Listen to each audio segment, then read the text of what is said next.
The stars twinkled in the night sky above Earth. But tonight, something was different. Among those stars, hidden by advanced cloaking technology, the Varaxian warships gathered. They were silent observers, studying the blue planet below as they had done with 17 other worlds before starting their invasions. Commander Zyrax stood on the bridge of the lead ship, his 4 arms crossed behind his back as he stared at the holographic display of Earth. His skin was pale blue, covered in small scales that caught the light of the ship's interior. His large eyes, completely black with no visible pupils, narrowed as he studied the planet's continents.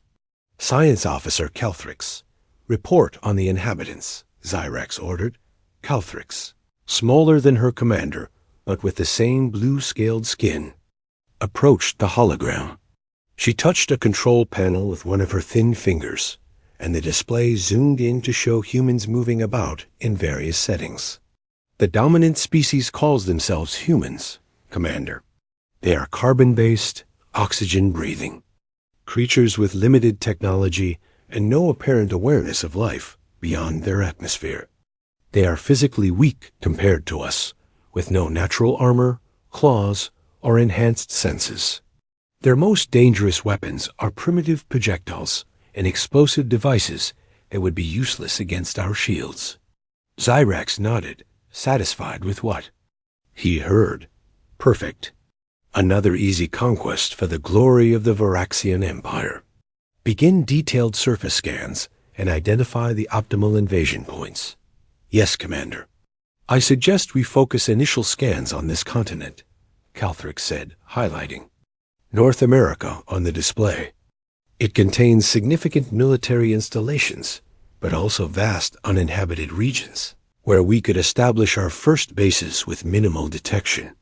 Zyrax approved the plan with a quick gesture. Send 3 scout ships to begin close observations. I want detailed information on their defensive capabilities within 1 planetary rotation. Far below on Earth, in the northern part of Montana, Joe Miller loaded the last of his gear into his forest green pickup truck. The logo of Glacier National Park was emblazoned on the driver's door. At 35 years old, Joe had spent the last 7 years as a park ranger after leaving the Marines. His dark brown hair was cut short, and his beard was neatly trimmed. His skin was tanned from days spent outdoors in all kinds of weather. You all set for the backcountry patrol? Asked Frank Taylor, the chief ranger, as he walked across the parking lot toward Joe. Joe nodded and closed the tailgate of his truck. Got enough supplies for 8 days. I'll check on the North Trail Ranger stations and the wildlife cameras. Should be back next Friday, unless something comes up. Frank handed Joe a satellite phone. New orders from headquarters. They want daily check-ins now, not just every other day. There have been more grizzly sightings than usual this season. Joe took the phone and tucked it into his jacket pocket. I'll call in every evening. Anyone else in the backcountry I should know about? No scheduled ranger patrols, but there's a university research team near Thunder Lake. They're studying pine beetle damage. Probably won't cross paths with them, though. Joe climbed into his truck and started the engine. See you in a week, then. As Joe drove toward the trailhead where he would begin his hike, he turned on the radio for company. The morning news was just starting. Scientists are baffled by unexplained atmospheric disturbances detected over North America last night, the news anchor said. Several observatories reported unusual readings that some have compared to the northern lights, but occurring at much higher altitudes. NASA officials have stated there is no cause for concern, and the phenomena are likely related to solar flare activity. Joe switched the station to music. He wasn't much interested in strange lights in the sky. His concerns were more grounded, checking trail conditions, looking for signs of poachers, and making sure the remote ranger stations were still in good shape after the harsh winter. 2 hours later, Joe parked his truck at the deserted North Fork trailhead. He shouldered his heavy backpack, checked his handheld GPS unit, and set off into the forest. The late spring air was cool and clean, filled with the scent of pine and the sounds of birds. This was why he had become a ranger. The peace of the wilderness was a welcome change after his years in combat zones dot high above. Unseen by human eyes, a Varaxian scout ship descended through Earth's atmosphere. Inside, 3 alien technicians monitored their sensors, which were programmed to detect human military installations and weapon systems. Their ship, no larger than a small bus, used advanced technology to bend light around it, making it invisible to Earth's radar systems. "Sensor sweep complete for grid section 12, reported one technician. No significant military presence detected. Only scattered human dwellings and primitive transportation networks. The ship's pilot adjusted their course. Moving to grid section 13. There is a large undeveloped region ahead that might be suitable for the first landing zone. As they flew over Glacier National Park, their sensors detected a single human life sign moving along a forest trail. "Curious," said the lead technician, focusing their instruments on Joe. "This human is moving away from their settlements and into uninhabited territory, alone." "Record its movements," ordered the pilot. "Science Officer Calthrix wants data on typical human behavior patterns." The 3 Voraxians watched with mild interest as Joe hiked deeper into the wilderness. To them, he seemed incredibly vulnerable. No protective exoskeleton, no weapons beyond a small knife at his belt, and moving slowly on just 2 legs instead of their efficient 4. How had such weak creatures become the dominant species on this planet? By late afternoon, Joe had hiked 12 miles into the backcountry. He set up camp near a small stream, efficiently pitching his tent and gathering wood for a small fire. After filtering water from the stream and heating a simple dinner, he took out his notebook and recorded the day's observations, trail conditions, animal tracks he had seen, and notes about areas that might need maintenance. As darkness fell, Joe made his promised call to headquarters using the satellite phone. North Fork Patrol checking in. "All quiet, weather good, no issues to report. I'll reach the first ranger station tomorrow afternoon." After the brief call, Joe extinguished his fire carefully and crawled into his tent. Within minutes, he was asleep, unaware of the alien eyes watching him from above. On the Varaxian command ship, Commander Xerax reviewed the day's reconnaissance data with growing confidence. "Their military bases are poorly defended by our standards," he told his officers.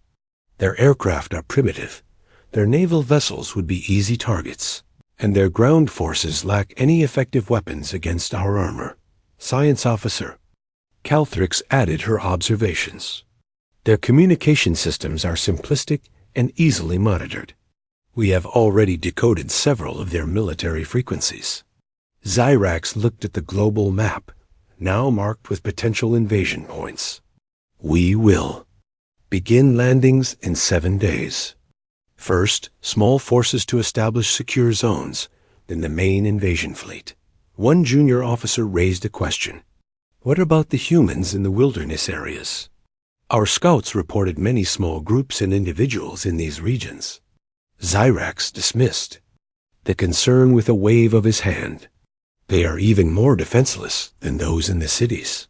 Without their technology and weapons, humans are nothing but soft, weak creatures.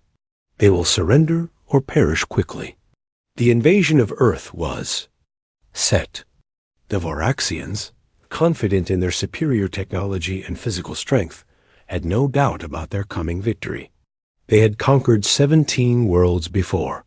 Earth would be the 18th dot, and Joe Miller slept peacefully under the stars, unaware that he would soon play a pivotal role in humanity's future. Joe woke at dawn as the first rays of sunlight filtered through the trees. He ate a quick breakfast of oatmeal and dried fruit, then packed up his camp, making sure to leave no trace of his stay. The morning air was crisp and cool, perfect for hiking. As he shouldered his heavy backpack, he took a deep breath of the pine-scented air and smiled. This was where he belonged. He checked his map and GPS, planning to reach the first ranger station by mid-afternoon. The trail ahead would take him through dense forest and across several small streams before climbing to higher elevations. Joe set off at a steady pace, his boots making little noise on the soft forest floor. About 2 hours into his hike, Joe paused at a small clearing. Something had caught his attention, a set of large tracks in the mud near a stream. He knelt down to examine them more closely. The prints were unmistakable, grizzly bear, and they were fresh, probably from early that morning. Joe took out his notebook and recorded the sighting, noting the size and direction of the tracks. This particular bear seemed to be heading north, deeper into the wilderness. He took several photos of the tracks with his camera, measuring them against his hand for scale. Based on the size, it was a large male, probably weighing around 600 pounds. Better be extra careful, Joe muttered to himself as he continued on his way, now more alert to his surroundings. He adjusted his bear spray so it was within easy reach. On his belt, high above Earth, the Varaxian scout ship continued to track Joe's movements. The 3 alien observers had been watching him since dawn, recording his behavior and taking detailed scans of his physiology. This human has detected signs of a large predator, noted the lead technician, yet it continues to move through the territory alone. Interesting, replied the pilot. Most prey species would avoid areas with apex predators. Perhaps this one is unaware of the danger. The third Varaxian, who specialized in biology, offered another observation. Or perhaps it is confident in its ability to defend itself.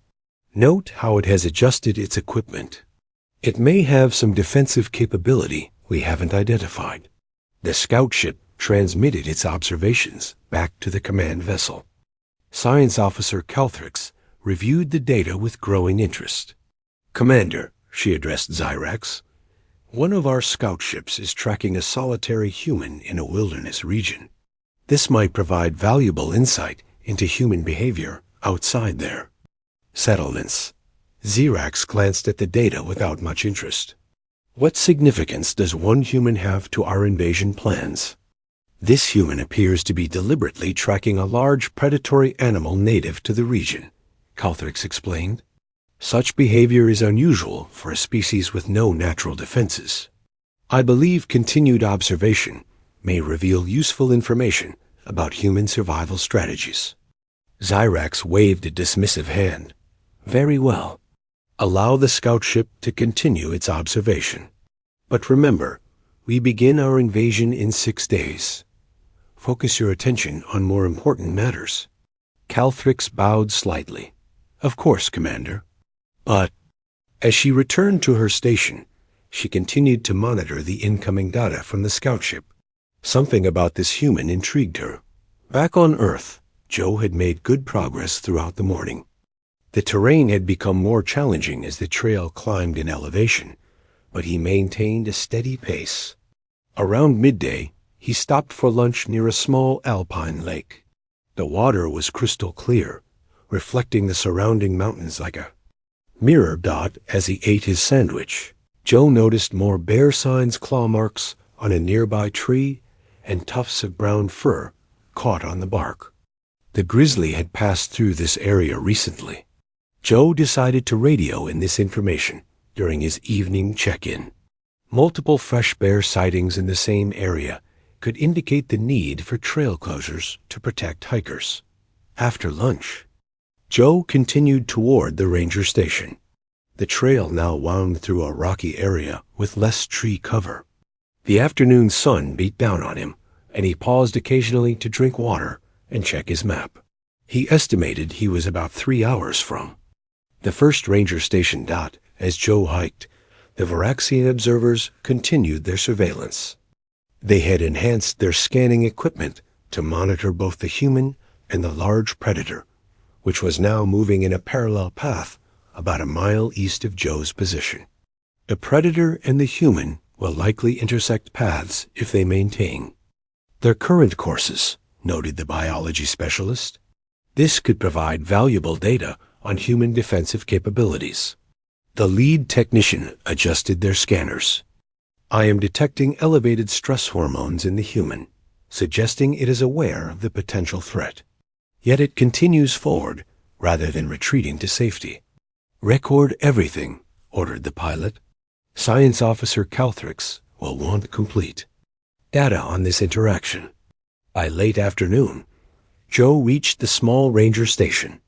It was a simple cabin built of logs, equipped with basic amenities, a wood stove, bunk beds, a table, and emergency supplies. Joe unlocked the door and did a quick inspection. Everything was in order, though the cabin was cold after being empty all winter. He brought in firewood from the covered stack outside and soon had a small fire going in the wood stove. As the cabin warmed up, Joe unpacked his gear and prepared for the night.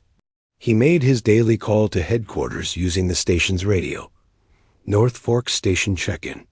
Trail conditions good. Multiple fresh grizzly signs along the north trail tracks and marking trees.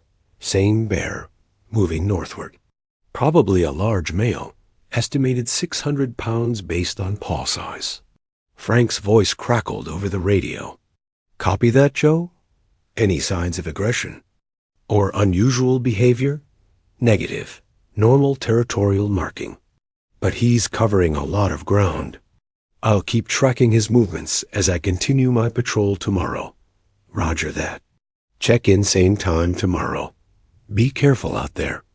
Joe signed off and prepared a simple dinner on the wood stove.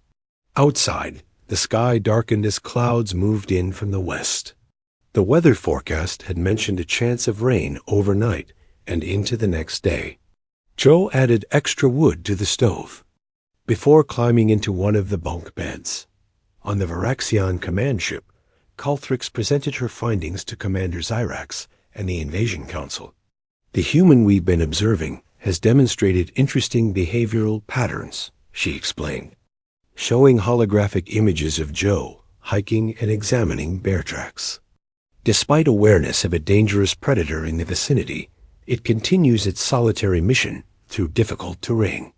This suggests humans may be more resilient and adaptable than our initial assessment indicated. Zyrax seemed unimpressed. One human's behavior proves nothing. Our technological advantage ensures our victory regardless of their individual survival skills. Perhaps, Calthrix conceded. But I recommend continued observation. The weather patterns in that region suggest a storm is approaching, which will create additional challenges for the human. And the predator is now within 2 miles of the human's current position. Very well, Zyrax agreed reluctantly. But this is your project, Science Officer. Do not allow it to distract from our invasion preparations. As the Varaxians discussed their plans, Joe slept in the small cabin, unaware of the extraterrestrial. Eyes watching him or how his actions would soon change the fate of humanity. Outside, the wind picked up as storm clouds gathered, and somewhere in the darkness, a large grizzly bear continued its journey through the wilderness, moving steadily, closer to the ranger station. Joe woke to the sound of rain hitting the cabin roof. He checked his watch. 5:30 a.m. Outside, the world was gray and wet. The storm had arrived during the night, bringing steady rain and gusting winds. Joe made coffee on the small stove and ate a breakfast of instant oatmeal while studying his maps.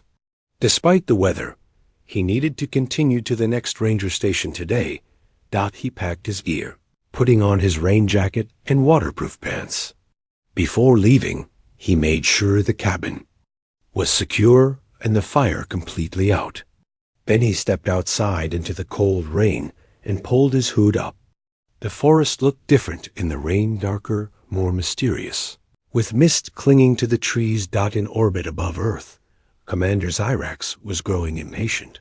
5 days until invasion, and we waste resources watching one human hike through forests, he complained to his officers. Science Officer Calthrix stood her ground. Commander, with respect, this human's behavior continues to provide valuable data. It is now traveling through difficult terrain in adverse weather conditions, alone, in a region with dangerous predators.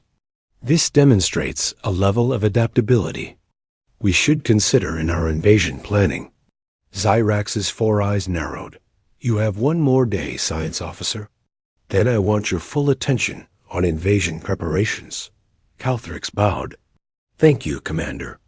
She returned to her monitoring station and increased the resolution on the scanner tracking.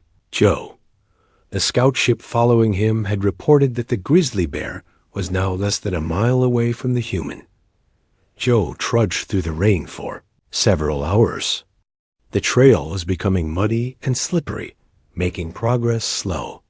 Around mid-morning, he stopped under a large pine tree for shelter and checked his GPS. He was making decent time despite the weather, but the next ranger station was still about 6 miles away. As he continued walking, Joe noticed fresh bear tracks in the mud.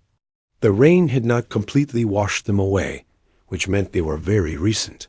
The bear was close. Joe felt a prickle of awareness run down his spine. The feeling. He used to get in combat zones when danger was near. He unclipped the safety strap on his bear spray and moved more cautiously. The trail now followed a stream that had swollen with rainwater. The rushing water made it hard to hear other sounds in the forest. Joe paused frequently to look and listen, all his senses alert for signs of the bear. On the Varaxian scout ship, the observers had increased their sensor sensitivity to maximum. The predator animal is now only 500 meters from the human, reported the lead technician. It appears to be moving toward the same water source. The human's vital signs indicate awareness of potential danger, added the biology specialist. Heart rate elevated, stress hormones increased, but still within controlled parameters. Not panic. Record all data, ordered the pilot. This may be the interaction Science Officer Calthrix has been waiting for. The rain began to fall harder as Joe reached a point where the trail crossed the stream. Normally, there were stepping stones here, but the high water had covered them. Joe would have to wade across. He looked carefully at the rushing water, judging its depth and the strength of the current. Then he found a sturdy branch to use as a walking stick and began to cross. The water was cold and came up to his knees at the deepest point. He moved, slowly, testing each step before putting his weight down. Halfway across, he heard a sound that made him freeze. A low growl, barely audible over the water. Joe turned his head slowly. There, on the bank he had just left, stood the grizzly bear. It was even larger than he had estimated from the tracks. A massive male with dark brown fur, now slick with rain. The bear stood on all fours, watching Joe with small, intelligent eyes. Its head swung from side to side, sniffing the air. Joe remained absolutely still in the middle of the stream.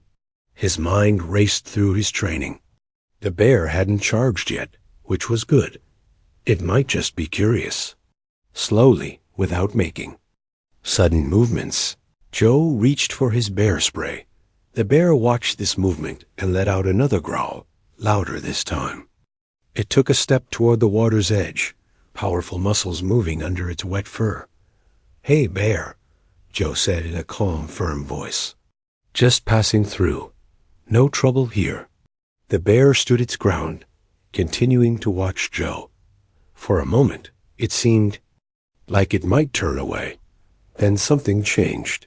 Perhaps it was the scent of the food in Joe's backpack, or maybe it was simply territorial aggression. The bear's demeanor shifted, its ears flattening against its head. A warning sign Joe recognized immediately. In the next instant, the bear charged into the water toward Joe. On the Varaxian ship, the observers watched in fascination. "The predator is attacking. The human will surely be killed," said the pilot. "Continue recording," ordered the lead technician. Science Officer Calthrix must see this. As the bear charged through the water, Joe acted with a calm precision. That had kept him alive in combat. He raised the bear spray, waited until the bear was within range, about 20 feet, and pressed the trigger. A cloud of potent pepper spray shot out toward the bear's face, but the rain and wind worked against him. Some of the spray reached the bear, causing it to shake its head in pain and confusion, but not enough to stop its charge. In seconds, the massive animal was upon Joe. The force of the bear's charge knocked Joe backward into the stream. Cold water rushed over him as he fell, but his military training took over. He rolled to avoid the bear's powerful jaws and scrambled to his feet, water streaming from his clothes. The bear, partially blinded and irritated by the spray, thrashed in the water. It swung a massive paw at Joe, catching his backpack and tearing it open. Food and supplies spilled into the stream. Joe knew he couldn't outrun the bear, and in the middle of the stream, he had nowhere to hide. His only option was to fight. He pulled his large hunting knife from its sheath on his belt. "Come on," he shouted at the bear, trying to sound as threatening as possible. The grizzly charged again. This time, Joe stood his ground. As the bear reared up on its hind legs, a terrifying sight, at over 8 feet tall, Joe lunged forward with his knife. He aimed for the bear's chest, but only managed a glancing blow. The bear's claws raked across Joe's arm, tearing his jacket and drawing blood. Pain shot through Joe's arm, but adrenaline kept him moving. He ducked under another swipe of the bear's paw and stabbed again, this time driving his knife deep into the bear's shoulder. The bear roared in pain and fury.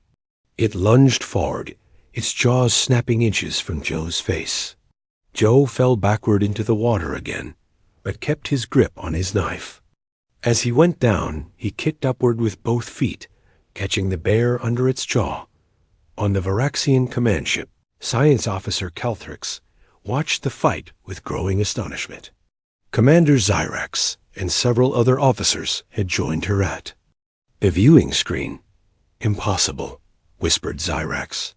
"That predator outweighs the human by at least 3 times. It has natural weapons far superior to the human's small blade. Yet the human fights," Calthrix said. "Look at its technique. It is not random thrashing, but calculated moves. It is using the water and terrain to its advantage." In the stream, the battle continued.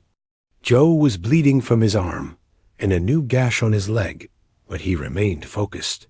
The bear was wounded too, blood matting its fur where Joe's knife had struck. But the grizzly showed no signs of retreating. Man and bear circled each other in the rushing water. Joe knew he was tiring, losing blood and strength. He needed to end this fight soon. When the bear charged again, Joe used the last of his strength to sidestep and drive his knife deep into the bear's neck. The bear roared in pain and fury, then stumbled in the water. For a moment, it looked like it might attack again. Then slowly it backed away. With a final growl, it turned and lumbered back to the shore, disappearing into the rain-soaked forest.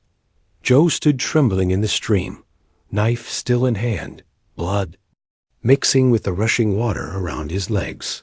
He had survived, but barely. He needed medical attention soon.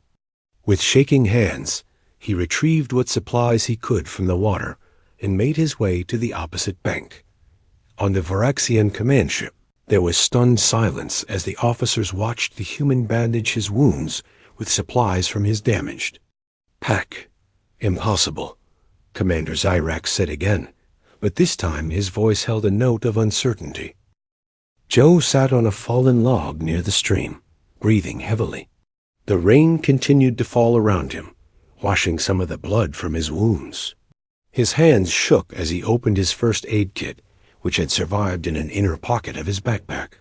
He needed to stop the bleeding before he could move on. First, he cut away the torn sleeve of his jacket to expose the claw marks on his arm.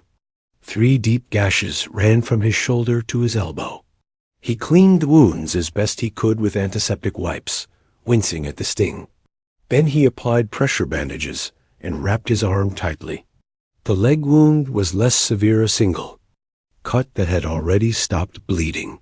He bandaged it quickly. Joe knew he needed proper medical attention. The next ranger station was still miles away, and in his condition, it would take hours to reach it. He took out his satellite phone, but found it had been damaged in the fight. The screen was cracked, and it wouldn't turn on. "Great," he muttered, putting the useless phone back in his pocket. His radio was still working, though. Joe called for help, his voice steady despite his pain. "Emergency. This is Ranger Joe Miller. I've been attacked by a grizzly at Pine Creek Crossing. I've sustained injuries and need medical evacuation. The bear is wounded and moving north. Over." After a moment of static, Frank's voice came through. "Copy that, Joe. Stay where you are. We're sending a helicopter. ETA 90 minutes. Can you confirm your GPS coordinates?" Joe read off his position from his GPS device. "I'll make a signal fire if the rain lets up," he added. "Sit tight and keep pressure on those wounds. Check in every 15 minutes. Copy that." Joe leaned back against a tree trunk, suddenly feeling very tired. The adrenaline was wearing off, and the pain was getting worse. He took some pain medication from his first aid kit and sipped water from his canteen. Now all he could do was wait. Above Earth, the Varaxian command ship was in turmoil. The footage of Joe's fight with the grizzly had been shared among the officers, causing intense debate. Commander Xerax had called an emergency meeting of his invasion council. "What you have witnessed changes nothing," Xerax insisted, though his voice lacked its usual confidence. "One human survived an encounter with a primitive predator. Our forces are far superior to any Earth creature." Science Officer Calthrix stood before the council, her posture respectful but firm. "Commander, with all due respect, what we witnessed demands a reassessment of human capabilities. This was not a trained warrior, but a simple park guardian. Yet he displayed remarkable combat, skills, adaptability, and will to survive." She activated a holographic display showing key moments from the bear fight. "Note the human strategy. Despite being injured and having his primary defense weapon fail, he adapted instantly. He used the terrain to his advantage. He identified the predator's vulnerable areas and attacked with precision. Most importantly, he remained calm and focused throughout the encounter." Another officer, General Vrex, spoke up. "Science Officer, are you suggesting we cancel an invasion over one human's fight with a wild animal?" "I am suggesting we gather more data before proceeding," Calthrix replied. "If ordinary humans possess such combat abilities, our casualty projections may be severely underestimated." Xerax tapped his clawed fingers on the table. "We have observed their military training. It is primitive compared to ours." "We have observed their formal military," Calthrix corrected. "But this incident suggests their individual survival skills may be more formidable than we realized. The human is still alive despite injuries that would have killed most species we've encountered. On Earth, the rain had finally stopped. Joe had managed to build a small fire using dry wood he found under fallen logs. The smoke would help the rescue helicopter locate him. He checked his watch. The helicopter should arrive in about 30 minutes. He called in again on his radio to confirm he was still alert and waiting down. As he sat by the fire, Joe thought about the bear. He hoped it would survive its wounds. He hadn't wanted to hurt it. The bear was just being a bear, defending its territory. Joe held no grudge against the animal. In fact, he felt a strange connection to it now. They had tested each other's strength and will, and both had survived. Joe's thoughts were interrupted by a strange sound, a faint humming that seemed to come from above. He looked up, expecting to see the rescue helicopter, but the sky was empty except for clouds. The humming grew louder, then faded away. Joe frowned. It hadn't sounded like any aircraft he knew not, in fact. It was the Varaxian scout ship, which had been ordered to make a closer observation of the injured human. The ship hovered just above the tree line, its cloaking device making it invisible to human eyes. Inside, the three alien observers continued their detailed scans of Joe. "Remarkable resilience," noted the biology specialist. "Despite significant blood loss and tissue damage, the human's vital signs are stabilizing. It has treated its own wounds effectively, and it has created fire in wet conditions," added the lead technician. A display of both technical skill and adaptation to environment. The pilot adjusted their position slightly. Science Officer Calthrix has ordered comprehensive scans of the human's physiological responses. She believes this specimen may represent typical human capabilities rather than an exception. Back on the command ship, the debate continued. "Consider this, Commander," Calthrix said, displaying new data. "We have studied 17 other species before conquering their worlds. In each case, when faced with a superior predator, individuals of those species displayed one of two responses: immediate flight or complete submission. This human did neither. It chose to fight despite the low probability of success." "One example proves nothing," General Vrex insisted. "And let us gather more data," Calthrix proposed. "Delay the invasion by one planetary rotation cycle. Allow me to deploy observer drones to other wilderness regions. If this fighting spirit is common among humans, we should know before committing our forces." Commander Zyrax was silent for a long moment, considering. Finally, he nodded. "One day. Deploy your observers, Science Officer. But I expect conclusive evidence to justify any further delay." Calthrix bowed deeply. "Thank you, Commander." On Earth, Joe heard the distinctive sound of helicopter blades approaching. He stood up carefully, using a branch as a walking stick, and waved his good arm as the rescue helicopter appeared above the trees. The pilot spotted him in the fire and began descending to a small clearing nearby. Two park rangers, Sam Carter and Olivia Dixon, jumped out as soon as the helicopter touched down. They ran to Joe, medical kits in hand. "You look terrible," Sam said with a grim smile as he began examining Joe's bandaged arm. "You should see the bear," Joe replied, attempting. A weak joke. Olivia checked his vital signs. "Blood pressure's lower than I'd like. Let's get him to the hospital." They helped Joe into the helicopter, where a paramedic was waiting with more advanced medical equipment. As they lifted off, Joe looked down at the stream where he had faced the bear. He couldn't explain it, but he had a strange feeling like he had been watched during the entire encounter by something other than the bear. He shook his head, blaming the feeling on blood loss and shock. The helicopter turned and headed south, toward the nearest hospital. Below, in the forest, the Varaxian scout ship continued its observations, now tracking the injured bear as it limped through the trees, still alive despite its wounds, just like the human it had fought. 2 days later, Joe lay in a hospital bed in Kalispell, Montana. His arm was heavily bandaged, and 27 stitches closed the deepest of the bear's claw marks. The doctors had told him he was lucky no major arteries had been hit, and with time and physical therapy, he would regain full use of his arm. The local news had picked up the story.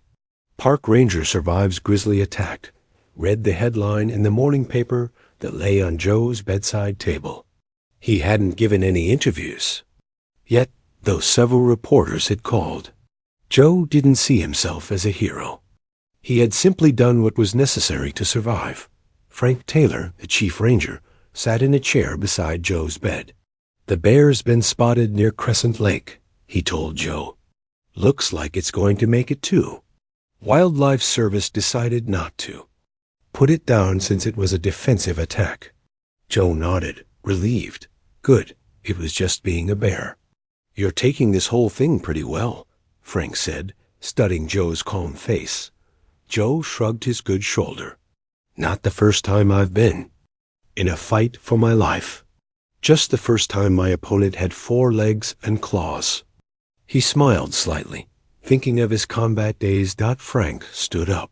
Well, you're going to be on desk duty for at least 6 weeks once you're back. Doctor's orders, not mine. I live with that, Joe said. Thanks for coming by, Frank. After Frank left, Joe flipped through channels on the TV, eventually stopping on a nature documentary about predators.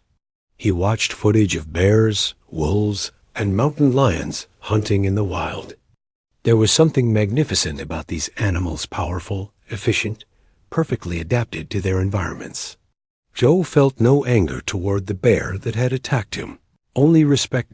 In orbit above Earth, Science Officer Calthrix presented her findings to Commander Zyrax and the full Invasion Council. The room was silent as she displayed images and data collected over the past day. As ordered, we deployed observer drones to wilderness regions across the planet, Calthrix began. What we found was consistent with our observations of the park ranger. Humans routinely enter environments that should be lethal to them, with minimal protective equipment. She showed footage of mountain climbers scaling sheer rock faces, divers swimming with sharks, and explorers crossing vast deserts. More importantly, she continued, we analyzed their historical and cultural records. Humans have a long tradition of confronting and overcoming apex predators with primitive weapons.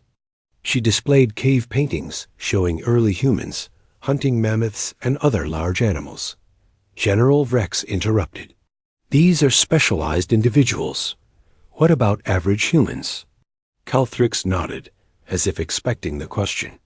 We analyzed their emergency response data. Ordinary humans frequently risk their lives to save others, even strangers.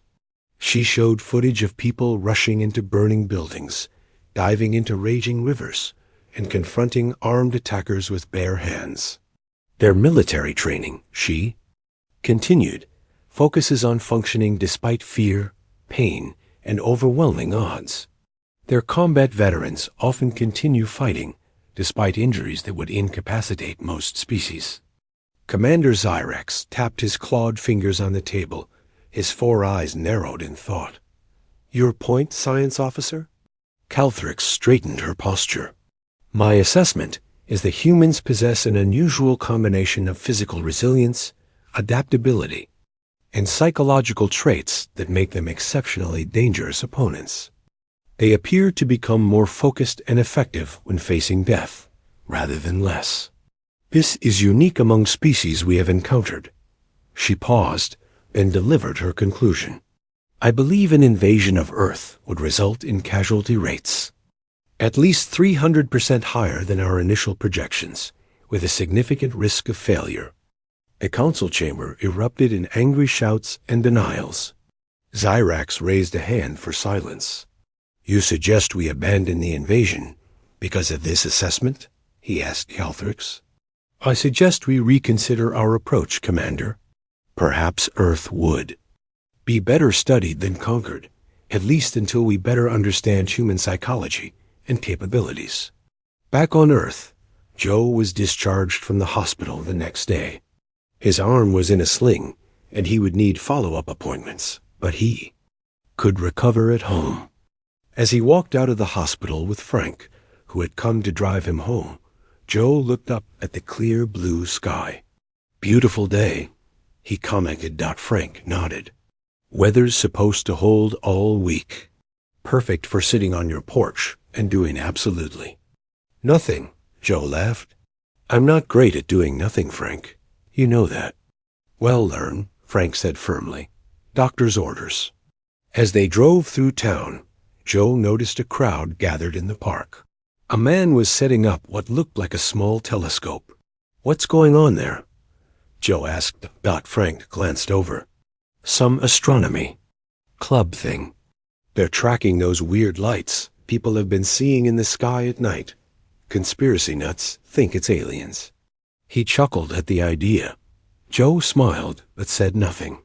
After his experience in the wilderness, he felt a strange connection to something larger than himself. Whether it was just the perspective that comes from a near-death experience or something else, he couldn't say. On the Varaxian command ship, the debate had been resolved. Commander Xerax stood before his officers to announce his decision. After reviewing all evidence and recommendations, "I have decided to abort the invasion of Earth," he stated formally. There were murmurs of surprise and some protest, but Xerax continued. "Science Officer Calthrix's assessment is compelling. Humans represent an unknown variable that could jeopardize not just this mission, but our wider conquest objectives. We will maintain observation posts in this system, but at a safe distance." He turned to Calthrix. "Your recommendation to study rather than conquer has merit. Perhaps in time, we will better understand these beings." Calthrix bowed deeply. "A wise decision, Commander." Later, as the Varaxian fleet prepared to leave Earth orbit, Calthrix stood alone at a viewing portal, watching the blue planet below. Her assistant approached cautiously. "You seem troubled, Science Officer." Calthrix did not turn from the portal. Not troubled. Intrigued. "In all our conquests, we have never encountered a species like humans. They are physically weak compared." "To us," the assistant noted. "Yes," Calthrix agreed. "Yet they fight bears with knives and survive. They climb frozen mountains for no reason but to reach the top. They dive into oceans without gills and cross deserts without water storage organs." She turned to her assistant. "What might they become in 1,000 years? In 10,000? That is what troubles Commander Xerax, though he would not admit it. Not what humans are now, but what they might become." The assistant had no answer. As the Varaxian fleet moved away from Earth, engaging their faster-than-light drives, Joe Miller sat on his porch in the evening, arm in a sling, watching the stars appear one by one. He noticed what looked like a shooting star, unusually bright, moving rapidly across the sky before disappearing. Joe took a sip from his coffee mug and smiled. He had survived a bear attack and lived to tell the tale. Tomorrow he would begin his recovery, and in time he would return to the wilderness he loved. The encounter had changed him in ways he couldn't fully explain, giving him a deeper appreciation for life and his place in the world. What Joe never knew, and would never know, was that his fight with a grizzly bear had saved humanity from alien invasion. His courage, skill, and will to survive had revealed something essential about humans that gave even advanced alien conquerors pause. Earth would remain free, at least for now, all because a park ranger named Joe Miller had stood his ground against a bear and lived to tell the tale.